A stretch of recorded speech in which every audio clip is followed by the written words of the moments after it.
नमस्कार, डॉक्टर त्यागी health show में आपका स्वागत है। मैं हूं डॉक्टर सतीश त्यागी और आज हम चर्चा करेंगे पीलिया, जॉन्डिस या हेपेटाइटिस पर। आमतौर पर ये माना जाता है कि पीलिया एक बहुत गंभीर बीमारी है और बहुत आम बीमारी भी है।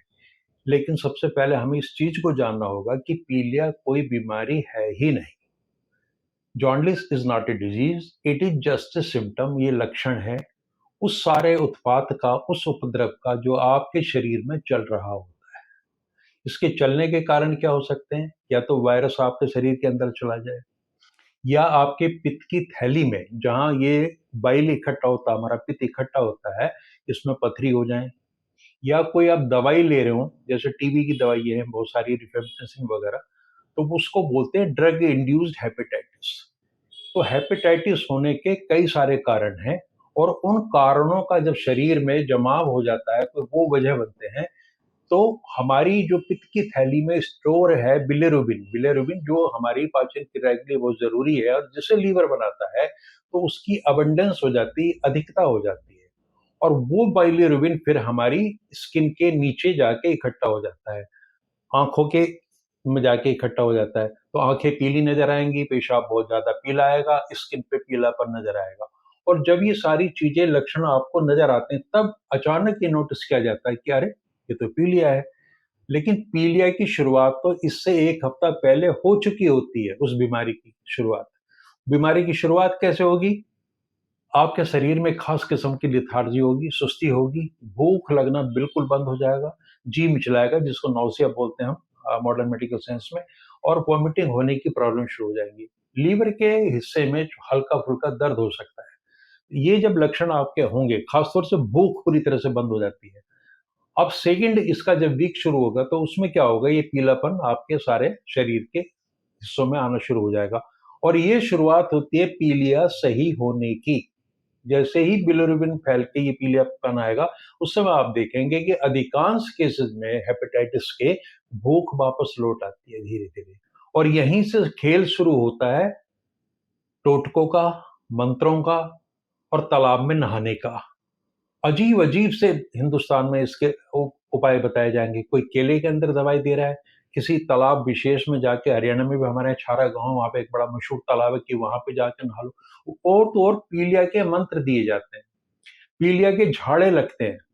अब लौट आइए अपने बचपन में, जब 50 साल पहले छोटी माता निकलती थी, चेचक निकलती थी, तो उस समय भी झाड़ा दिया जाता था। वो झाड़ा भी एक्चुअल में जो चेचक थी वो वायरल इन्फेक्शन था, और चूँकि कोई दवाई नहीं थी, कोई इलाज था नहीं, तो झाड़ा देके और उस समय जो मंत्र पढ़ते थे वो ऊँ-आँ करके अजीबो-गरीब से मंत्र पढ़ते थे।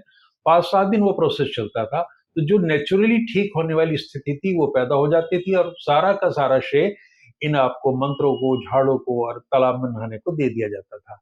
लेकिन अब पिछले 50 वर्षों में इतनी ज़्यादा विज्ञान ने तरक्की की है और आयुर्वेद में भी बहुत सारी ऐसी चीज़ें इज़ाद हुई हैं, मेडिसिन जो प्रोप्राइटरी मेडिसिन बन गई है, जिनके देने से लीवर को आराम पड़ता है। तो इसमें सबसे ज़रूरी और सबसे पहली चीज़ है कि वायरल हेपेटाइटिस या हेपेटाइटिस ना हो, तो आप क्या ध्यान रखेंगे? देखिए, पित्त की थैली में पथरी होगी, आप उसमें कुछ नहीं कर सकते, उसको निकालेंगे, सर्जरी होगी, वो ठीक हो जाएगा। कोई दवाइयाँ आप ले रहे हैं, बहुत ज़रूरी दवाइयाँ, आप उनको रोक भी नहीं सकते, तो उनके साथ में लीवर टॉनिक वगैरह देके उनको जारी रखा जाता है। मेन जो है, जो फैलता है सीज़नल, आप देखते हैं, वो virus hepatitis A, B, C, D, E 5 तरह का है। इसमें जो ए और ई है, ये पानी से होने वाला है और जो सबसे कॉमन है, जो आपको, हमें सभी को होता है। इसमें कोई खतरे की बात नहीं है रत्ती भर भी, बशर्ते आप जिस समय ये फैल रहा है, बिल्कुल शुद्ध और साफ पानी पिएँ। पानी उबाल के पिएँ, और जब ये चीज़ें आपको हो गई हैं, तो तली हुई चीज़ें बिल्कुल खाना बंद कर दें, चूँकि लीवर पे ज़ोर पड़ेगा उस चीज़ से। एक बहुत कॉमन चीज़ लीवर के इसमें जॉन्डिस में होती है, गन्ने का रस। गन्ने का रस निश्चित रूप से बहुत ही लाभकारी है, लेकिन अगर वो साफ-सुथरा आपको नहीं मिलेगा, रेडियो से आप लेंगे, तो सीधे संभावनाएँ और ज़्यादा हो जाएँगी। तो आप गन्ने का रस उस समय में लें, बिल्कुल सुपाच्य, जो ईज़िली डाइजेस्टिबल फूड है, भारी चीज़ आप खा भी नहीं पाएँगे, जैसे लौकी वगैरह है, पपीता है, ये चीज़ें ले सकते हैं, अनार ले सकते हैं इन चीज़ों में। और कंप्लीट बेड रेस्ट करना, आपने जो आराम करना है, आराम इसलिए कि आप शरीर को मौका देंगे कि वो खुद को ठीक कर ले। तो दूसरे हफ्ते में ये पीलेपन के सिम्पटम आएँगे और तीसरे हफ्ते में आते-आते ठीक हो जाएँगे। तो आम तौर पे 15 दिन से लेके 1 महीने तक जॉन्डिस ठीक हो जाता है, बशर्ते वो बिगड़े ना, उसमें कॉम्प्लिकेशन पैदा ना हो। और आजकल तो हेपेटाइटिस की वैक्सीन भी आ गई है तरह तरह की, जो बच्चों को भी लगती हैं। तो वायरल हेपेटाइटिस से बचने के लिए खासतौर से जो हेपेटाइटिस बी है, वो होती है ब्लड ट्रांसफ्यूजन से, या शेव वेव कर रहे होते हैं किसी का इन्फेक्टेड ब्लड से वो कहीं पे चला गया, वो चीज खतरनाक है। उसके लिए आपको किसी न किसी एक्सपर्ट से या हॉस्पिटलाइजेशन की जरूरत पड़ जाती है। लेकिन जो कॉमनेस्ट कॉज है हेपेटाइटिस ए और ई से जो वायरल हेपेटाइटिस हो रही है, जो पीलियापन है, उसमें कतई घबराने की जरूरत नहीं है। आप इन सारी चीजों की जो प्रिकॉशंस रखें उनको रखते हुए कुछ आयुर्वेद के नुस्खे ले सकते हैं। उसमें खासतौर से जैसे एरंड के पत्तों का रस ले लें आप, 3 चम्मच सुबह सुबह ले लें खाली पेट। और लीवर को ताकत देने के लिए कौमार्य आसव हमारे यहाँ बड़ी मशहूर दवाई है, लोहा आसव, दोनों को बराबर मात्रा में मिलाएं और पानी के साथ उसको ले सकते हैं। साथ में पुनर्नवा जो डायूरेटिक है, मूत्रल होती है, वो मूत्र का प्रवाह ज्यादा बढ़ा देती है।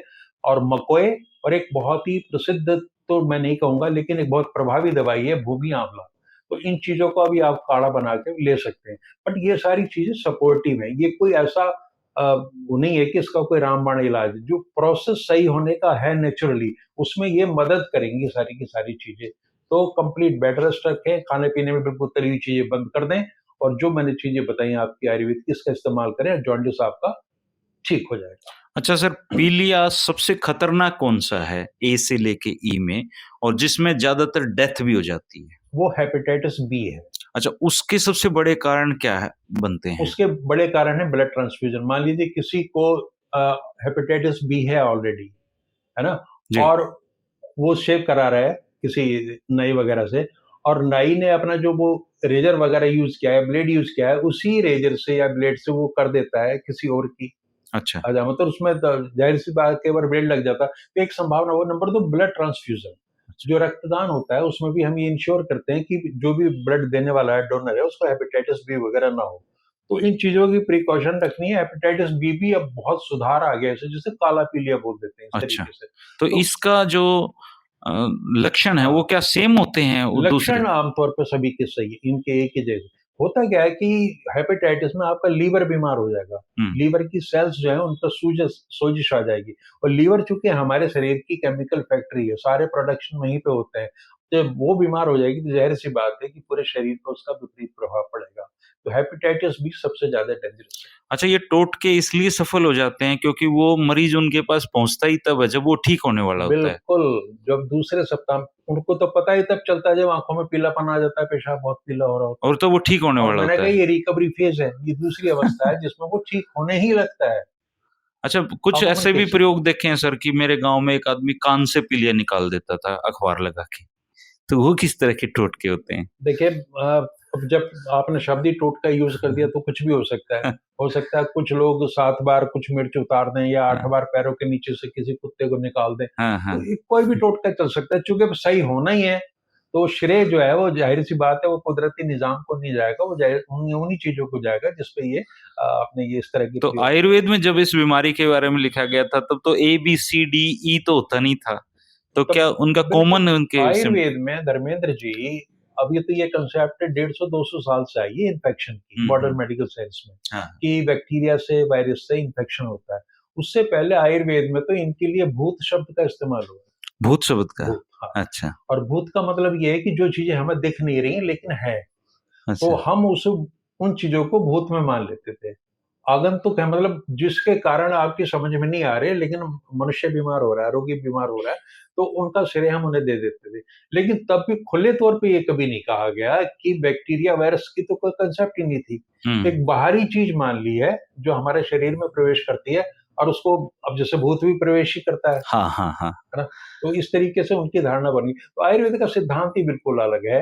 वो वायु, पित्त, कफ तीनों त्रिदोष पर आधारित है, और जो हमारा सप्त धातु क्रम है उसके ऊपर निर्भर है, अग्नि पे निर्भर करता है, और आम जो बनता है हमारा अनडाइजेस्टेड फूड का, उसमें तो आयुर्वेद की थ्योरी बिल्कुल डिफरेंट है। आयुर्वेद को और मॉडर्न मेडिकल साइंस को जब आप दोनों को मिलाएँगे ना, तो तरह-तरह के पैराडॉक्स पैदा होंगे, विरोधाभास पैदा जी। होंगे, और फिर हमारे श्रोता हमसे लड़ने लगेंगे, आपने ये गलत बता दी, ये सही बता दी। चूँकि आपसे बात करने का फ़ायदा ये होता है कि आपको मॉडर्न मेडिसिन के साथ-साथ आयुर्वेद की भी पूरी जानकारी है। देखिए, इसलिए मैं ये मानता हूँ कि आयुर्वेद किसी ज़माने में मॉडर्न था। जी, अब ये 150-200 साल का जो टेक्नोलॉजिकल डेवलपमेंट हुआ, और चीज़ों को हमने सामने देखना शुरू किया, हमें वायरस दिख रहा है माइक्रोस्कोप में, जी। बैक्टीरिया दिख रहा है। उसका पैथोजेनिसिटी और कैसे उसका प्रोसेस चल रहा है, वो सारी चीजें हमने पढ़ी हैं। जी। आयुर्वेद में जैसे मैंने बीएमएस की डिग्री ली है, तो मेरे को एनाटॉमी, फिजियोलॉजी, पैथोलॉजी और ये सारी फार्माकोलॉजी तमाम चीजें पढ़ाई गई हैं हमें। तो हमारे पास में मॉडर्न मेडिकल साइंस की भी काम चलाओ से थोड़ी ज्यादा जानकारी है, और आयुर्वेद के विषय में तो हम लोग जानते ही हैं। तो एक अच्छा चिकित्सक वो है जो किसी भी पैथी को, मैं तो कहता हूँ अगर आपको लग रहा है कुछ बीमारी में होम्योपैथी इफेक्टिव है तो आप उसका भी प्रयोग कीजिए। एक्यूप्रेशर है, एक्यूपंक्चर है, या योगासन, आज योग सारी दुनिया में प्रभावित हो गया। ठीक होने से और मतलब हाँ, है। इसके आपको पीलिया के बारे में हमारे स्वामी रामदेव तो कहते हैं कि अगर कोई बच्चा प्रारंभ से ही कपालभाति करेगा हुँ, 5-6 वर्ष की उम्र से, तो जीवन में उसको 100% कभी जॉन्डिस होगा ही नहीं, हेपेटाइटिस ही नहीं होगा। हुँ। अब ये उनका अपना सिद्धांत है, तो हो सकता है योग में इस तरह की चीजें हों, तो जिन पर शोध किए जाने की जरूरत है। कोई भी पैथी की अपनी लिमिटेशन है, कोई पूरी नहीं होती, और अगर मिला जुला के डॉक्टर अपनी समझदारी से मरीज को ठीक कर लेता है, जो कि उसका एक उद्देश्य है, तो इसमें गलत भी क्या है। अच्छा डॉक्टर साहब, कुछ लोग आपसे खुद को दिखाना चाहते हैं, हालाँकि आपने मेडिकल प्रैक्टिस काफ़ी साल पहले बंद कर दी जी। थी। तो क्या ऐसे लोग आपसे मिल सकते हैं? हाँ, बिल्कुल, बिल्कुल मिल सकते हैं। उनसे कम से कम सही सलाह तो उनको मिलेगी। ठीक है सर, शुक्रिया आपका। धन्यवाद।